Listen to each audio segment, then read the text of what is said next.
Hello everyone, welcome to our channel. Today I'm going to demonstrate how to reset your iPhone to factory mode.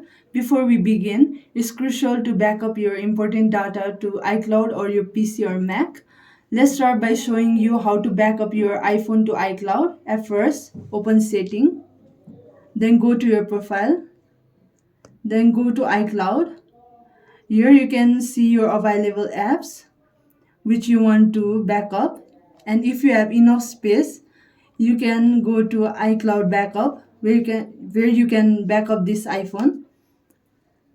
For this demonstration I'm going to show you how to back up photos.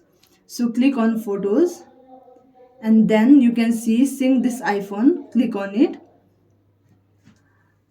Your photos are now being backed up to iCloud. We have only backed up photos for this demonstration, but in real life situation, you may need to back up other app and data as well.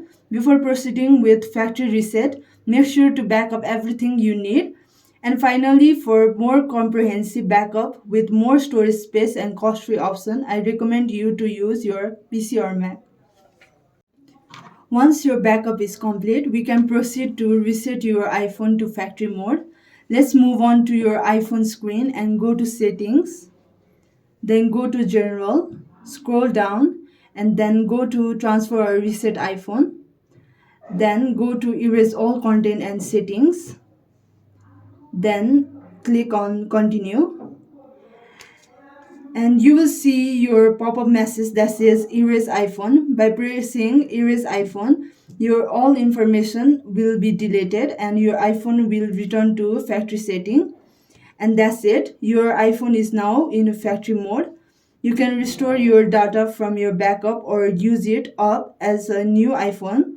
Thank you so much for watching this video. If you found this tutorial helpful, please support us by liking and sharing this video, leaving a comment and subscribing to our channel. Don't forget to check our website www.ideaelectro.com for more tech related tips and tutorials. See you in next video.